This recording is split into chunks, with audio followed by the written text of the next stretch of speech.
What's up out there to all of my fellow gold diggers? This is your girl Rita, also known as the self-proclaimed gold digger. If this is your first time to my channel, welcome. I am so glad to have you. But if you are a fellow gold digger, then welcome back. Y'all know I love and appreciate each and every one of you. Tonight, if you are tuning in, it is time for Tipsy Tuesday. But this Tipsy Tuesday is special because we are going to be doing our Gold Digger Book Club. And hopefully you have been reading along with me because we read Kennedy Ryan's Before I Let Go. And it is the first book in her Skyland series. She does have another book coming out, or it's already out. I want to say it's Can't Get Enough, but we're going to be talking about the first book and about the love story of Yasmin and Josiah. And it is very, very, very, very complicated, okay? Before we do that, y'all, since I am doing the Tipsy Tuesday, I do need to check and make sure I'm good on all accounts, and then we're going to get into it, and hopefully we'll be able to cover most of the stuff that I have written down for today. Because like I said, that book was so good. It's my second time reading it, and I still enjoy it. And also, I'm going to be announcing our book club pick for May as well. So let me just do my quick social media checks and we'll get into it. And then I also do have a couple of church announcements for you. All right, let me make sure that's the right video. Okay, so we are good there. And then let me check one other spot. And then we're going to get started. So let's see. Do I even have it? Y'all, it has been one of them days, okay? It's definitely been one of them days. But hopefully y'all have been having a good day. Hopefully things are going excellent for y'all. And your week is off to a great start. Let me see. Let me do this really quickly. All right. Let me just refresh this just to make sure everything's good. Hopefully y'all are hearing and seeing me, okay? If not, you'll have to let me know. But hopefully everything is good on all ends. All right, so we are also good there. So, a couple of church announcements. First church announcement I have is I am going live every day until May 21st to do our money affirmation challenge. So each day I'm coming to you with a new money affirmation. So tomorrow will be day 7 of our money affirmations. So please feel free to tune in and join me. And I'm hoping that these affirmations are resonating with you and that you are actually incorporating them into your life. Okay. Also, I'm going to be, so that was the first church announcement. And excuse me, the second church announcement I have is that I am going to do another live video tomorrow night. I won't say recapping, but I guess kind of sort of recapping about the affirmations that we've done so far. Also, just to kind of highlight the money guide. If you have not gotten your money guide, you can click on the link that's going across the screen as well. So that is what's going on there. But yeah, let's go ahead and get into it because I don't want to be on here too long. Like I don't want to talk too much about it, especially if you have not read the book. But you should read the book. You should definitely read the book. You should read everything in the Skyland series because everything I've read by her, like this was my first book or maybe my second book that I read from her, but I believe it was my first one because after that I was like, okay, I need more. All right. And what's up, April? I see that you have joined. It's been a minute, girl. How you been doing? Good to see you. I'm glad you were able to join tonight. But with the book club, if you are new to it as well, I try, even on my channel, I'm trying to give you books that are going to help you and empower you. So it's going to be self-development books, as well as I love autobiographies. So I love reading about people's lives and stuff like that. But I find that once I have read way too many self-help, business, autobiographies, I need a little bit of a break. And those were our first two books they were one was an autobiography, Kevin Hart's autobiography, which was hilarious. And then the other one was the 20, what is it? Shoot. 52-week year. I don't know where I got 21 from. Probably from my 21 affirmation challenge. But the 52-week year. So that one was good to get us on point. But y'all, when I get tired of reading those things, I like to read a fiction book, and not just any fiction, because I'm a little picky. So I have to spice things up, and I want something that's a little risque, a little raunchy, or whatever. And I love Kennedy Ryan's book, and it's not just pure, like erotica. Her books, you will be enjoying the book, but it also has so many themes that apply to your everyday life and things that we do not always talk about. And she does just such a beautiful job at being sensitive to these topics, as well as exploring the topics as well. So you get the best of both worlds when it comes to Miss Kennedy Ryan. So absolutely love her writing and everything. So y'all, I'm looking at my notes. I printed them out earlier today, and I was supposed to review them because I hadn't looked at them in a little while. So we're going to see. I might be jumping around and going with different things that I feel are going to flow better. But let's see. All right. Let's see. Let me see what April has to say. She says, I've been good. Good to see you. I'm glad. I know you've probably been doing a lot of mystery shopping, girl. And then she says, I'm excited to read this book. Girl, you were supposed to read it this last month for April. So, but that's fine. However you read it.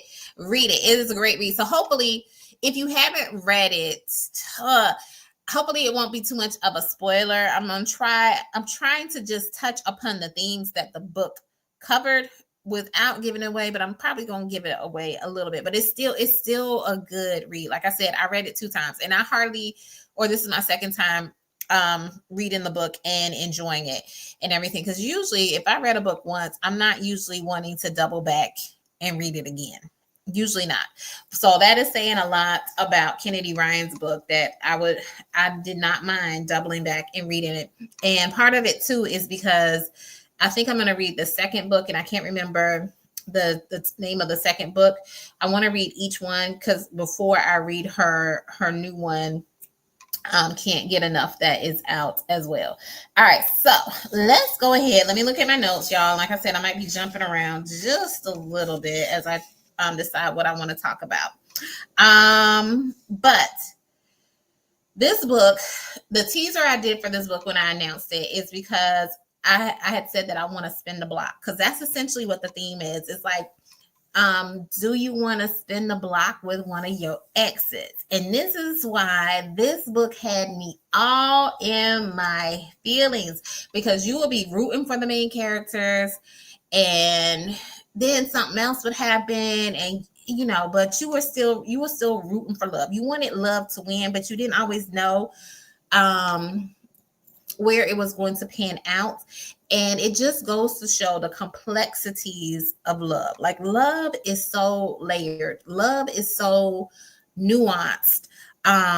Because the main characters, they were Yasmin and Josiah.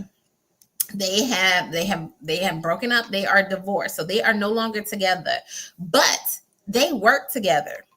Like they decided to, divorce, but they still had a business partnership. Like, they were in business together, and they decided to continue to do that.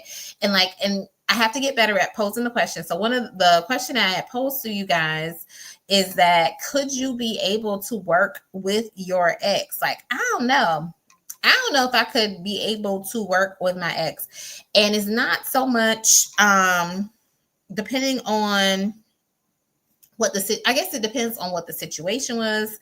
How did we part ways? But in their case, it's like they're still working together, and you could still tell that there was an underlying love there. So I don't know if you're having these feelings and stuff. Can you still work with your ex in those kinds of conditions? Like, I don't know. If you still feel in love for them, they still have feelings for one another, and they were still very much a part of one another's life because they had children together. So they were doing a beautiful job of being co-parents. They were doing a beautiful job being business partners, and that's why you're like kind of rooting for them, because it's like you're doing good as co-parents, you're doing good as business partners, but why y'all can't make it work on the love end, and we can still tell that there's feelings there, okay? So it had you all in your feelings in regard, or had me all in my feelings in regards to that, just like who I was pulling for and the things that were going on and that kind of thing. So, but their breakup was, they divorced mainly because of a very tragic event that happened in their lives, where they both dealt with it differently. So Jasmine, she went into a period of depression. And this is what I mean when I say, like, the way that Kennedy Ryan writes, she talks about, depression and, mental illness and how you navigate those situations. And it's just beautifully crafted within this love story. So she went through that once they had that tragic loss. And Josiah, her husband, or now ex-husband, kind of dealt with it in a different way. And it just also tackles, or it shows you the different ways that people deal with grief. Like, people grieve in different ways. So, and that's kind of where their disconnect came from, because they really weren't understanding one another. They weren't understanding why they both experienced this tragic event, but one of them is like paralyzed by it, and the other one literally cannot sit still. The other one has to keep moving and is like moving on as if, I won't say as if nothing happened, but they're just moving on, and the other one is just paralyzed by it. So, yeah, it just shows you people grieve differently, and sometimes there is a miscommunication on each party's end, because we don't understand how they could be dealing with the situation this way when the situation is causing you to deal in another way. And I'll just mention, this is one of the spoilers. Let me see. And I see April has a comment. Let me see what she says real quick. She says, if we could work together before the split, I can work together till we dissolve the business. Okay, but you were also together before the split too. So it's like, well, what changed? What happened? But I don't know. We'll see. I think if I did not like the person, I don't think I could work with them. I think if I like the person, like if I still like the person afterwards, I could still work with them, but I'd be tempted to do stuff. So, so that's why I'm like, it'll be a little dicey. If I didn't like the person, I'm not working with you. But if I still like the person, I could work with them. But what I was going to say, this is a spoiler. So I was telling you guys that they had dealt with a very tragic loss, and one of the losses that they had was Josiah's aunt, who was the person who pretty much raised him. She had passed away, and also not only was she the person that raised him, she was like the main reason that they had opened the business that they had together. So she was like very instrumental in the business as well. So it was a lot of dynamics that changed too, that could make it difficult for them to continue working together in the business. So that was one loss. But like I said, Kennedy Ryan did a great job at like tackling grief. But then there was a loss of the child. That's the spoiler alert. So Yasmin ends up losing their baby, their child, and everything. So it touches upon that, like for individuals who have experienced the loss of a child, or who were pregnant and then the pregnant didn't materialize to full term, or you had a miscarriage and things of something of that nature. She didn't necessarily have a miscarriage. I won't go any further than that. She didn't have a miscarriage. Something else had happened to cause her to lose the baby. But just dealing with that. So Kennedy, she tackles that grief, because there are many people, many women as well as men, because the men, like I said, men deal with the grief or the loss of a child in that way a little bit differently. So she really tackles that. Women have wrestled with losing a child, having miscarriages, especially when you have so much hope and you're wanting this baby. It's something that you wanted, and then all of a sudden you lose the baby. So it's a beautiful story. And I mean, like, she's just an excellent writer. I don't know what else to say. Like, I can't say it enough. She's an excellent writer. For her to weave that into a love story, as well as tackle grief and the mental health issues surrounding that. So that's what caused Yasmin to go into a depression, and she literally, she was not herself. She could not function, and so Josiah just kept moving and stuff instead of being there for her in the way that she thought he should have been there for her.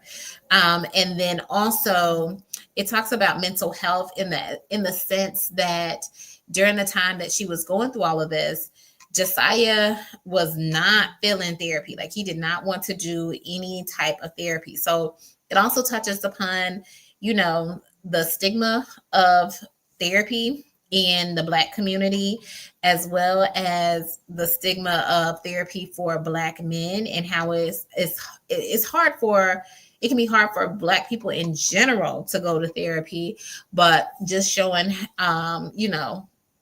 how much harder it can be for Black men for various different reasons of why they're not going into therapy. So, or getting therapy. So I think that's also apropos because, well, it was April's book, but May is Mental Health Awareness Month. So make sure y'all are taking care of yourselves. Check in with yourself, as well as check in with other people who may be suffering from mental illness. And, get the help that you need if you do need help. Also get educated about it so we can all be sensitive and empathetic and sympathetic to one another and to individuals who are going through different mental health struggles as well. So yeah, she did a doggone good job. Like, she touches upon so many serious subjects and topics, and she does it in a way that is so, I don't know. It's like, it's so delicate, but it's also very enlightening. Like, she's very sensitive to make sure nothing is triggering for people, but she also gives a warning too. So if you are triggered by some of this stuff, there is a warning at the beginning of the book, so that you're aware that these topics are going to be discussed. But she does an excellent job. So it shows to me that as an author, as a writer, she's not just writing out these different stories that might come to her mind, but she's also taking the time to make sure she's doing her research about certain topics to make sure she is conveying it in the best way possible, as well as in the best light possible, and for it to be received well, so that other people who may not have considered therapy before, who may be dealing with these different issues, whether it's grief, whether it's loss, whether it's mental illness, may be more open to getting help or talking about it, or just knowing that they are not alone. So I feel like the characters she creates, they can be reflected in a lot of people that you see today. So the characters in the book, they seem like real people.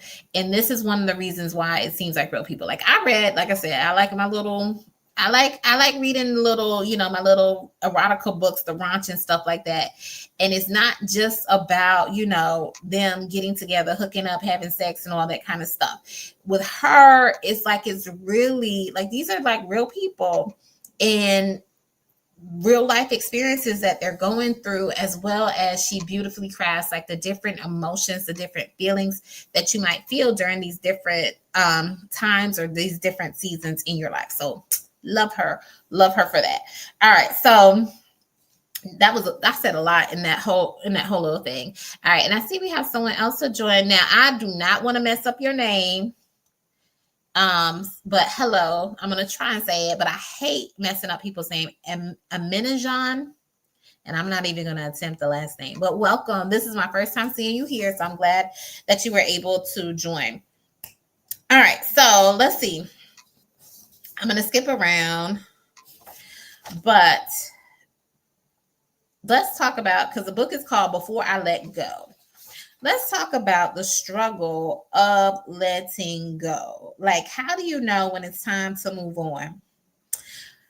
Because I think that was also an underlying theme of the book. The book was named Before I Let Go. It's like, how do you know when it's time to let go? How do you know when it's time to move on? And like I said, I'm trying not to give any spoilers or anything like that, but the situation that they had where they had the loss of a child, and Yasmin going through that particular season, she ultimately came to the conclusion that it was time, for whatever reasons, it was time for her to move on. So you know what causes people to break up, especially when there might still be love there? Because that's what I kept feeling throughout the book. Like, that's what I said. It seems like they still had feelings for one another. And also, this is another spoiler. I'm sorry. Josiah didn't want the divorce. So he didn't want the divorce, but Yasmin wanted the divorce because of how he was responding to the loss of their child, and how he wasn't trying to go into therapy or anything like that. And so I guess she was at a point too where she just felt like, her whole world was shattered and torn apart. And so I don't know. I don't really understand why she why she left him, but she came to that conclusion of leaving him because she thought that would be the best. So I don't know. What has to happen? What has to transpire for you to leave someone, especially when you still, like I said, I feel like she still loved him. She still had feelings for him. Let me see. I see some comments coming through. So let me see what y'all say. Because like I said, I don't know why she left him, really. Well, it's like I do, but I don't. Like, I don't feel like it was, I don't know. To her, it was probably big. And I know this is a fictional character, but I don't know. I want them to work it out. So let me see. April says, when you are the only one fighting to stay together, that's a sign. Yeah, that is definitely a sign. Because I feel like it takes two people to make it work. But here's the thing with Yasmin and Josiah. So I think Yasmin felt like Josiah, like I guess she did feel like she was the only one fighting for them to, I won't say to stay together, but it was more so she was the only one dealing with the loss of her child, because she does mention that. So the way that she responded to the loss of the child, like I said, it was paralyzing for her. For Josiah, though, he couldn't sit still. Like, he felt like he needed to work and provide and make sure that they were good. So that was his way of dealing with it. So it was like a miscommunication on each of their ends, just because they were dealing with grief in two very different ways. So I think she probably did feel like he wasn't fighting for them, because she was upset that he wouldn't do therapy, because later on in the book he does do some therapy. And she was like, he didn't think that they were worth going to therapy for, but this other reason was worth going to therapy for. So I think that was an issue that she had. So maybe that's why she ended up breaking up, wanting to be divorced, because she was like, I want you to do this, and he wasn't doing that. But he felt like he was doing everything that he could do. So like I said, it's just like understanding one another and being able to communicate. But both of them were not in the best situations to be able to communicate with one another. And maybe that is where therapy can help you to be able to communicate to one another and bridge that gap of miscommunication. Because eventually Yasmin shares that she learned in therapy that was his way of dealing with grief. And when he finally went to therapy, he was like, he learned that he wasn't showing up for her in the way that she needed him to, but it wasn't that he didn't want to or that he wasn't trying to. He just didn't know how to be what she needed at that particular time. So, but yeah, so yeah, therapy can be a benefit to everyone. And then also, let me see what else. April says, she says, you can love from a distance. You can, I don't know. Tell me more about that, April. You can love from a distance, but love who? Like a family member? You're talking about an intimate relationship? I don't know. Because even if you love for it from a distance, I don't know. I need to see what you mean by that. Because if you're loving from a distance, I would think you probably think that you would still want that person. So why is there distance? Unless you're saying that just being without them is best for you, even though you still love them or whatever. Maybe that's it. Is that what you're saying? Because I'm like, why are we at a distance? Because we can easily bridge the distance if we both had the same feelings for each other. Um, And then April also says he was fighting for her the way she needed to be fought for. Or he wasn't. No, he wasn't fighting. Yeah, he wasn't fighting for her the way she needed him to. But he thought he was. Like he thought he was doing all the things. And he was a good man now. He's a good man, Savannah. Not that kind of man. But he was a good man. He was, doing what he was like providing for them and trying to do the different things and everything. It wasn't like he was out in the streets or nothing like that. Not saying that's the only thing that can make you not be a good man, but he thought he was doing what was required, but that was not what she was requiring of him. And then April says, so she left due to abandonment. No, it wasn't like, so he was just busy with the business. He was busy with the business. And also at the time, like I said, I don't want to give too many, I know you haven't read the book, April, but the business also wasn't doing well. So he says in the book too, like after him losing his aunt, them losing the baby, he was trying to make sure they didn't also lose the business just because they had already experienced so much loss. So he was working trying to make that work because that's what I said. I think he felt like he was doing everything he should do because he was like, if we experience another loss, he doesn't know what's going to happen. We've lost this, we've lost that. I don't want us to lose the business too. So the business wasn't doing very well at the time. And so he was doing everything in his power and staying busy with the business to make that work. So that's why I think too, he thought he was doing what he was supposed to do, trying to make sure she didn't experience any more loss in her life.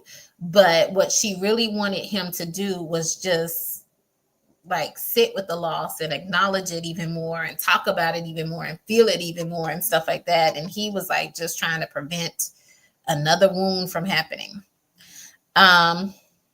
And then April also says he wasn't listening to her therapy. That was everything he could have done. Yeah, he didn't believe in therapy at the time. He didn't believe in therapy. And later on, he had a change of heart I won't even say he had a change of heart. He went to therapy because his son was going to be starting therapy. So he was trying to be supportive of his son. And April told me, well, now she needs to be single. Well, you got to read the book and see what happens and everything.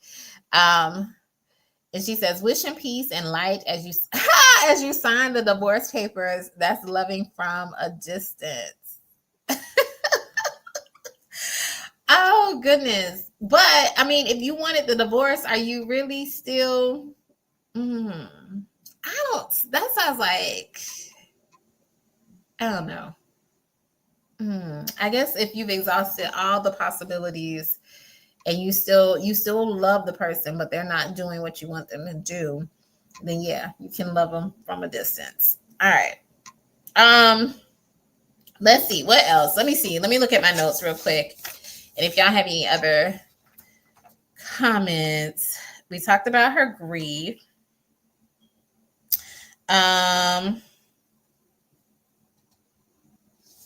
We talked about therapy a little bit.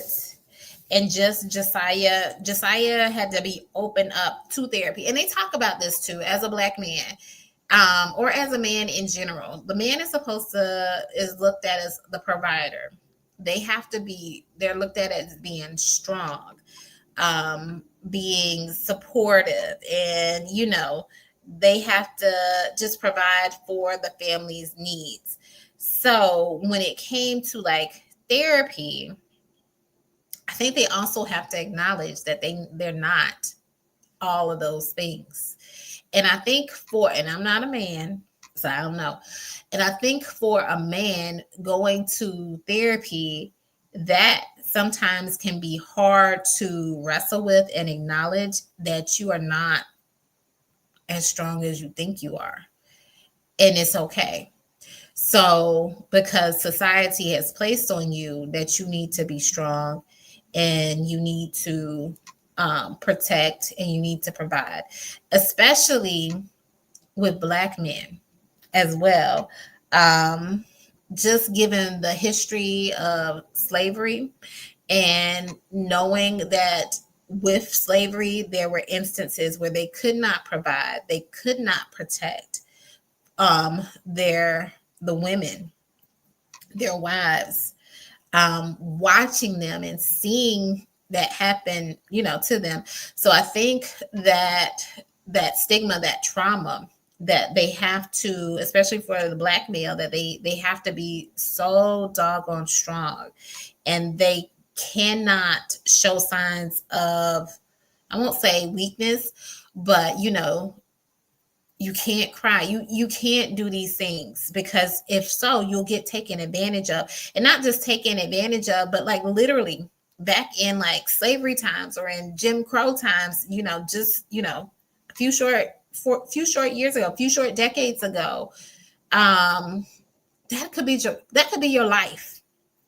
Like that thing could literally kill you when you are vulnerable like that.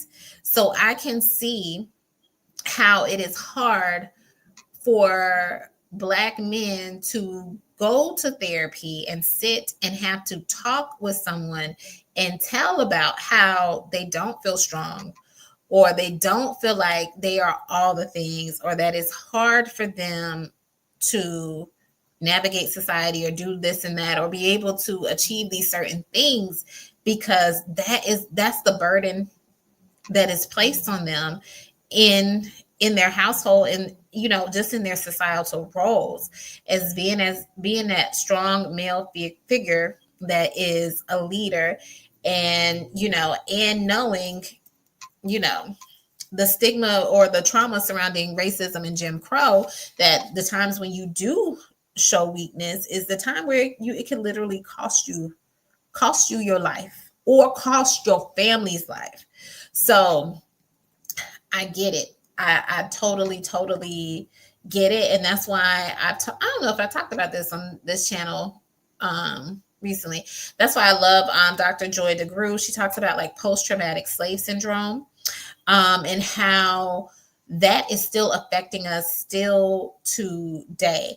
And she uses this example when she talks about it of a Black mother and a white mother, and they're at this school meeting together, and they both have little boys, and the boys both go to school together and everything like that.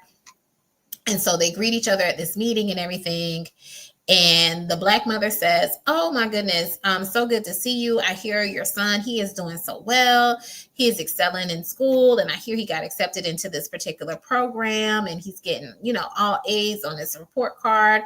And she's just going on and on about, the accomplishments that the white child has received, and congratulating the mother on, the things that her son has achieved. So they're having this conversation. And as they're having the conversation, Dr. Joy DeGruy illustrates that after all of that is said, the white mother says to the Black mother, like, "You're going on and on about my son, and I forgot to mention that your son is also doing well. I hear he's also at the top of his class and getting awards and getting recognized for all of those different things." And while the white mother, when the black mother was saying all the things about the white boy, the white mother responds and says, "Oh, thank you," and that kind of thing. But the black mother, when she responds, how she responds to hearing all these things about her son, she doesn't respond in the positive. She says, "Oh, I have the hardest time with him," and those kinds of things. So she doesn't say, "Oh, thank you. It's so good to hear about that." But she'll say, "Well, I have a hard time with him. Still, we got to try and make sure he stays in line," and that kind of thing. And so what Dr. Joy DeGruy is using in that illustration, she says that is something that has been passed along to us from our history of slavery, because back in slavery times, if the slave master approached the mother of the child who is also a slave and says, "Is that your boy over there? Oh, it looks like you got a fine boy. He's coming along real well. He's doing a real good job." That black mother would say to the slave master, "Oh no, son, he's not a good boy. He's smart. He's not smart. He's dumb. He doesn't know how to do anything." And she would do that, or she had to do that, because she knew if she said anything good about her child, then her child would get sold into slavery, or not into slavery, sold off the plantation, possibly to somewhere else, or put into a hard job.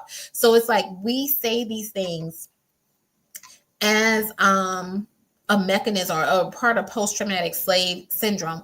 Also, too, we are also, a lot of us as Black people, we have a hard time taking compliments and everything. If someone praises us or says we look good or we're doing good or we're achieving different things, we have a hard time taking compliments. And same thing that goes back to like post-traumatic slave syndrome that Dr. Joy DeGruy talks about, is because we cannot stand out. Because now you are uppity Negro in the white people's eyes and stuff like that, or you too good, boy, you too good for you, those kinds of things. You get targeted. Like, look what happened to Emmett Till. Those different things. So we have learned, it has been ingrained in us that we can't stand out, because literally it can cost us our lives. In the past, it cost us our lives. So that's the connection, or all that. I'm tying that back in. I'm circling back around to the book, where I can see how it can be hard for Black men to go to therapy. Now, that's not an excuse, but I definitely see how it can be challenging for them to go to therapy, given our history. So it is very complex. It's very complicated. Yeah. And some people might wonder, well, why they don't, it's not as easy.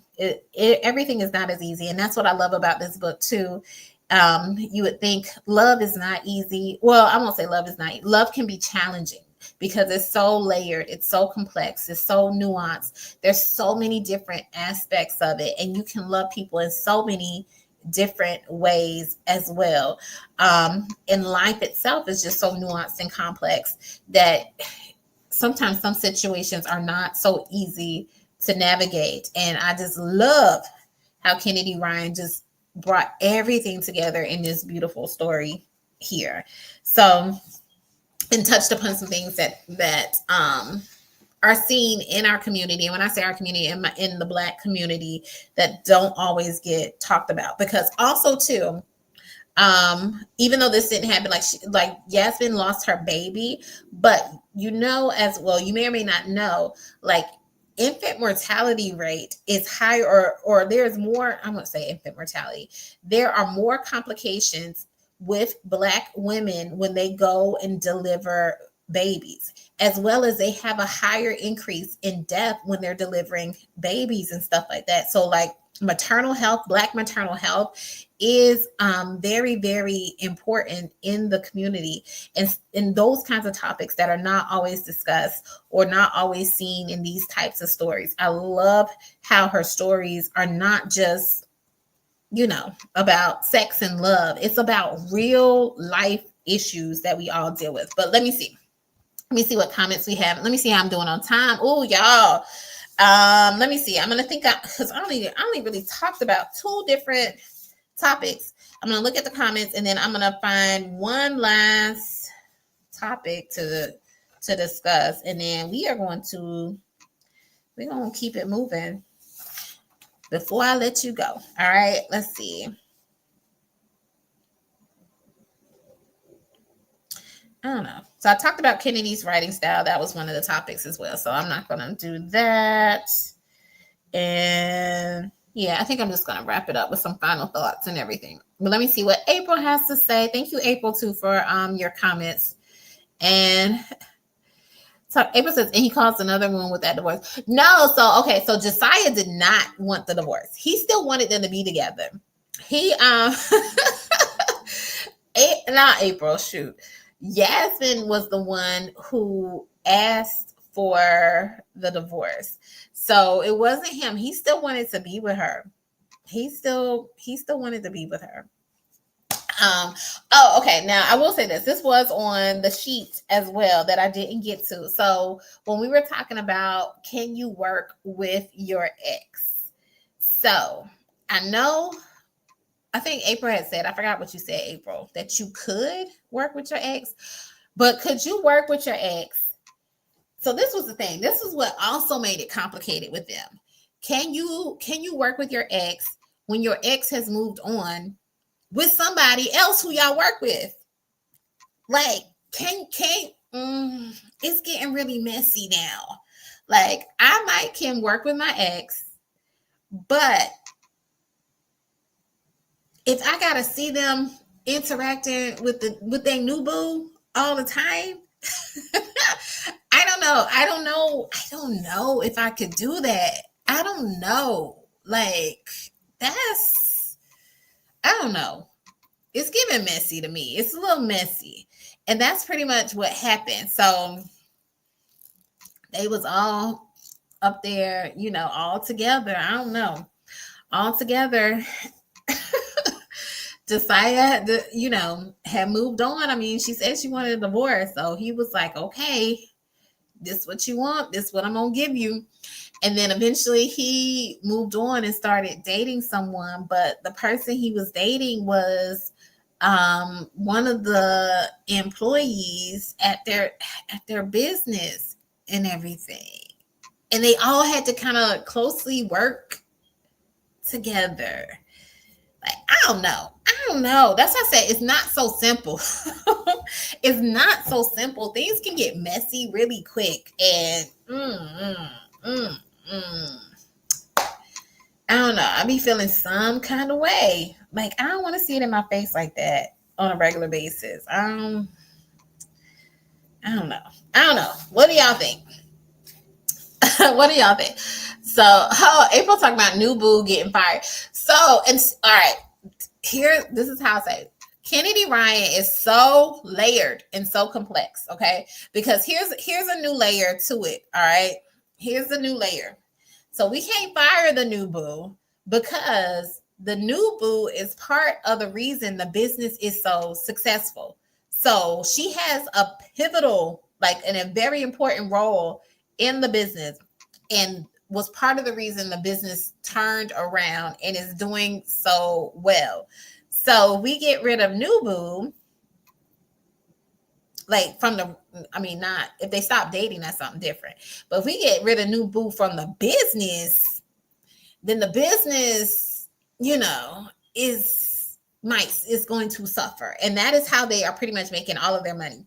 So they don't have any other outside jobs. Yasmin is not working outside the home anywhere else. So yeah, it's really messy. It's really messy. And that's what I said. Kennedy did a good job of showing all the different complexities of that, showing how Yasmin kind of helped navigate those particular situations, but also the emotions and the feelings that come along with seeing all that stuff played out, right before your very eyes, and you still have to work with this person, you still have to co-parent with this person, and y'all still have to get along. Like, it's a lot. it can definitely be a lot. Okay. Um, so they do, here's a spoiler, April, they do end up getting back together. So um you can read the book and see what happens about how they got back together. But I think the fact that they were doing therapy was a very key part, or played a pivotal role in them being able to work their ish out and be able to get back together. But that's a lot to deal with. That's a lot to deal with, a lot to try and navigate on your own or individually. And that's why I feel like therapy, it can definitely help you sort out certain things in certain situations, so that you are making sure you are making decisions with a clear head, or from the right space, or with the right perspective, so to speak. Like considering all sides, all situations, and not painting one person as the bad person, or the other person as the bad person, or one person as a good person, or vice versa. Okay. So I think, or even the situation, or painting yourself like what you did was bad, or that choice you made was bad or good, but just looking at the situation as being, it is what it is, and what is really the truth in all of that. So, but anyway, that's all I had. I love, love, love. That's what I said. I'm gonna read. Let me see. Oh, and I gotta announce the other. I need to announce the other the book club pick. I am still, y'all. Okay, so I'm vacillating between. I had my book club picked out, and then a new book had came out, but I think I'm gonna stick with my original pick. So I'm trying to pull up. Okay. So, all right. So if you are interested in reading Kennedy Ryan's book, Before I Let Go is the first one in the series. And then the second one is called This Could Be Us. So I'm going to read This Could Be Us again, because I want to read all of them before I read the new one. The third one is Can't Get Enough. So I'm going to put it in the chat real quick. April talking about, damn, I was rooting for the divorce. I don't know. I think, well, I don't know. I don't want to put ideas in your head. I think if you read the book, you'll probably be rooting for Yasmin and Josiah. And then she says, what happened with Nubu? I'm not going to tell you what happened with Nubu. You're going to have to read the book to find out. So let me put in the Skyland series. Let me put book one. Book one is Before I Let Go. So it is very good. Before I Let Go. And then book two. Book two is This Could Be Us. So y'all support her. She has a lot of books though, y'all. She has a lot of good, and every book I read from her has been really good. But these are probably, the Skyland series is probably my favorite that I've read so far. Because she does have some other series and other like recurring characters and stuff. So book two is This Could Be Us. And then the newest, the latest and the greatest is Can't Get Enough. And I want to say that's out. Yeah, it's out now because it just came out, I want to say last month or something. So Can't Get Enough. All right. So these are our books.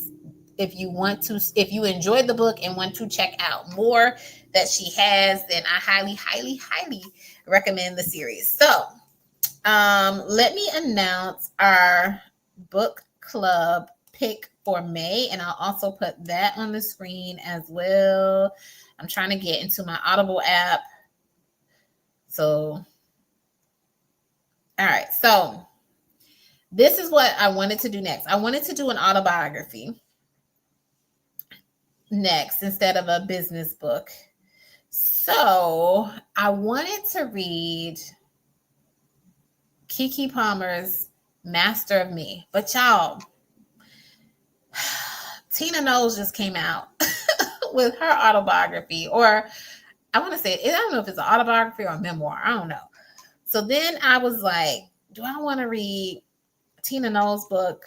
But I think I'm gonna stick with Kiki because I like my girl Kiki. I'm leaning more towards Kiki, so we're gonna stick with Kiki Palmer's book Master of Me, and I can't wait to hear what she has. So I'll do an official, and I have not read it, so I literally with this one I will be reading along with you. So y'all, hopefully I get it all completed in May, and it don't, so I'm not behind or anything like that.